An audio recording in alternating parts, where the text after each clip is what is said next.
Guys, সবাই কেমন আছেন? আশা করি সবাই ভালো আছেন। আজকে বাংলাদেশে এক মর্মান্তিক ঘটনা হয়ে গেছে, যেটার জন্য সৌদি আরবে প্রস্তুত ছিলাম না, একেবারেই প্রস্তুত ছিলাম না।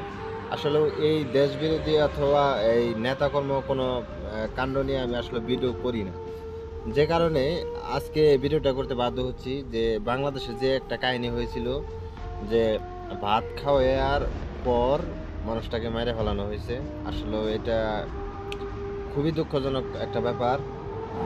নাম ছিল তার তোফাজ্জল। উনি চোর ছিল না, বরগুনায় পাথরঘাটার সন্তান। মেধাবী সন্তান তোফাজ্জল ভাই ভালো রেজাল্ট নিয়ে পাথরঘাটা কলেজে ভর্তি হন। ঠিক ওই সময় তার ভাগ্য তার সাথে নিষ্ঠুরতা করে।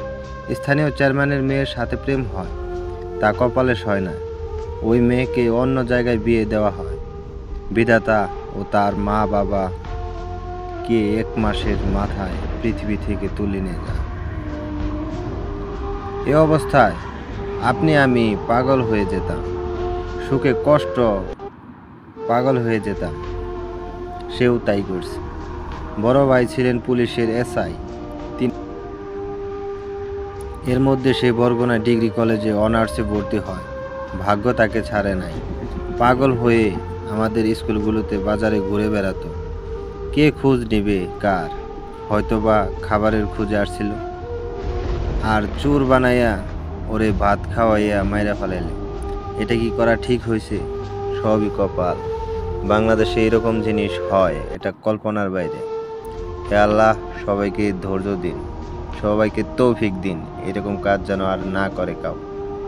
এরকম জিনিস কোনো সময় আশা করি নাই, কারণ বাংলাদেশ এখন বলে বর্তমানে স্বাধীন দেশ। স্বাধীন দেশে এরকম হত্যাকাণ্ড আসলে এটা কোনোভাবেই মেনে নেওয়ার মতো না।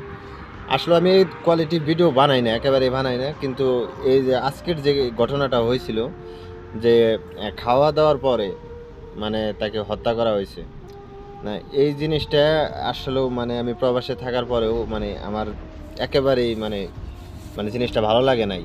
যে একটা মানুষকে ভাত খাওয়ার বিনিময়ে তার জীবনটা দিতে হয়েছে। এরকম যারা সন্ত্রাসবাদী আছে তাদেরকে অবশ্যই আইনের আওতায় আনার চেষ্টা করবেন। আর বিশেষ করে স্বাধীন দেশে এরকম হত্যাকাণ্ড মেনে নেওয়া যায় না কোনোভাবেই। আমি দেশ বিরোধী অথবা বাংলাদেশ নিয়ে আমার চ্যানেলে কোনো প্রকার ভিডিও আপলোড আমি দিই না, কিন্তু আজকের যে ঘটনাটা হয়েছিল, এই ঘটনাটা দেখার পর মানে আমি নিজেকে কন্ট্রোল করতে পারি নাই। এরকম ঘটনা বাংলাদেশে হয়, মানুষ কীরকম মানুষ হতে পারে এরকম নির্মম, যে মানুষকে আদর যত্ন করে ভাত খাওয়ানোর পর তাকে মানে লাঠি পিঠা, মানে কী রকমের অত্যাচার। এটা যারা ভিডিও দেখছে তারা হয়তো বুঝতে পারবো যে কী রকম অত্যাচার করে তারে মারা হয়েছে। আসলে ওইটা একেবারেই প্রস্তুত ছিলাম না এই সমস্ত জিনিস দেখার জন্য। স্বাধীন দেশে এরকম জিনিস দেখার জন্য একেবারেই প্রস্তুত ছিলাম না। তো যারা এরকম কাজ করছে অবশ্যই তাদের আইনের আওতায় আনা হোক। তাতে অবশ্যই জাতি দেখতে চায় যে যারা এইরকম হত্যাকাণ্ডের কাজটা করছে তাদের বিচার যেন বাংলাদেশে হয়। আসল কথা হইলো এই যে যে কাহিনীটা বলছে, যে নিজের খাবারটা মানে আদর যত্ন করে খাওয়ানোর পর তাকে এরকম করে হত্যা করা হলো, এটা কোনোভাবেই। দর্শক বন্ধুরা, সবাই ভালো থাকবেন।